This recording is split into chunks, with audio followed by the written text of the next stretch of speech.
In this video, I will learn you what a range is, what the difference is between high quality ranges and low quality ranges. This is the most important video of the Wyckoff Masterclass. Why? Because we are range traders. We are trading the distribution, we are trading the accumulation. But in this video, I will teach you why it is important to only trade high quality ranges, because low quality ranges are actually trend continuation patterns most of the time. And of course, I don't want you to get trapped in shorts while the price is really bullish. So watch this video to the end and let's go. Okay, let's start with the text underneath. This is really important because you need to know two things about ranges. And high quality ranges are ranges that focus on building liquidity in one direction or both. So in this case here, we see one-sided liquidity building. But in some cases, we have compression and it looks more like this. Also, liquidity will only be made with slow, consolidating price action. So if the price moves quick like this, we see spikes up, spikes down, and spikes up. In this case, there is no liquidity made. And there is no intent for the market to go down and grab the liquidity in this case. So what is a high quality range in this case? We see slow pacing price action. Below, we create liquidity. Why? Because we leave lows open like this. These are all stop losses that are built up on the way up. Why? Because the market is attracting new participants every time we break the highs like this. People think, okay, we will break out eventually. But that is not the case. Why? We are consolidating and the market makers are trying to distribute the highs and they need the liquidity building up to get back to the lows. We will come back to that soon because this is called the return to zone. So why is this low quality? I mean, it looks like we are really consolidating, and yes, it is a range, because for a range to form we need a high and we need a low and we need to come back to the mid level, which is the case. But you need to think about the intent of the market, the intent of the consolidation. So the intent here is just that buyers are a little bit tired and they need to fill up new positions and they want to break out very quickly. In this case, yes, the buyers might be tired as well, but the intent is different. Why? Because we get a slow build-up and now we have the intention with a higher possibility that the market makers want to distribute and want the price back down. They need to fill their short orders. More on that later, but for now you only need to understand that high quality ranges are slow paced and low quality ranges are quick and fast. So if you still don't understand why this matters, imagine it like this. We have a V-shaped price action and we are now at the range deviation limit and you want to short. Well, in this case, if we are shorting from here, we know there is a lot of fuel to come back down to the other side of the range. But if we go short from here and the price comes back, there is no liquidity, so there is no fuel to push us back down, and we probably will leave a lot of demand right here, which will be supportive for the price, which is not good to be short. So speaking about demand zones, just like this one here, let's make it demand. If we want to push down, we will find support in demand, right? And the price will come up. It may be even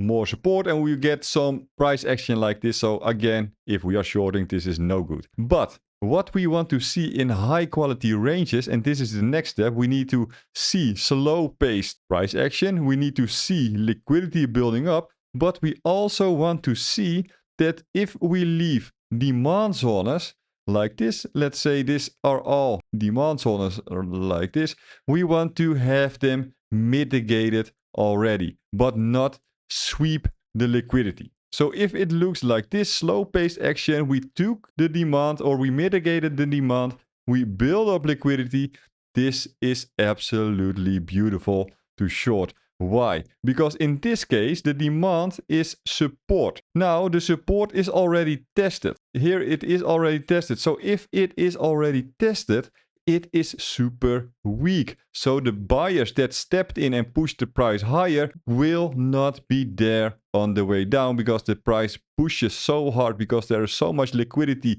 as fuel, the buyers won't stand a chance. A range forms when buyers and sellers reach an agreement on value. So you need to look at it like this. If the price goes down, who's in control? The sellers are in control of the move. So now the buyers are pushing up because the sellers failed to push the price down. So the buyers got a little bit of breathing room. Well, the buyers got breathing room, but the sellers are still willing to put a bit of pressure like this. Now, what happens? They are now in an agreement that we are at a level that the buyers and sellers are comfortable with. Okay, so instead of trending, we are searching for the next move up or down. We are either accumulating or we are either distributing. So what's the difference? Distribution is at the top, happens at the top, and accumulation happens at the bottoms. So basically, in simple terms, at the top, if buyers buy,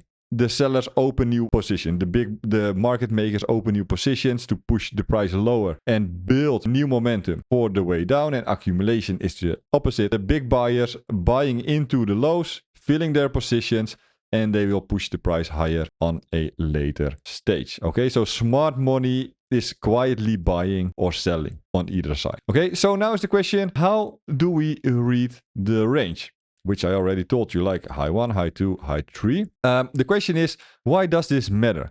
Because the number of touches tells you about the quality of the accumulation model or the distribution model. A range with a clean high 1, 2, and 3 and a low 1, 2, and 3 structure shows you that the market is properly testing both sides before it commits to another direction.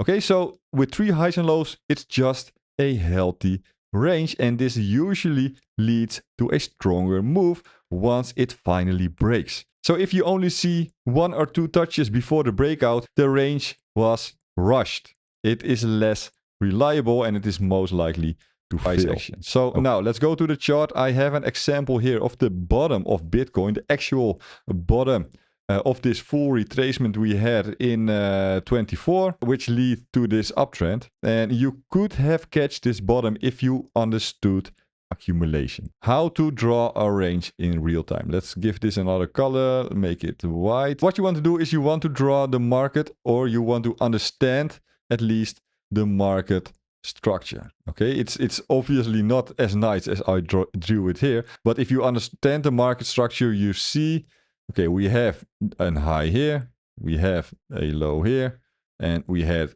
a high here, and now we made a low here, and in the pullback here, we made another high. Now you have proper market structure. And is this a valid range? Yes. Why? We broke this high.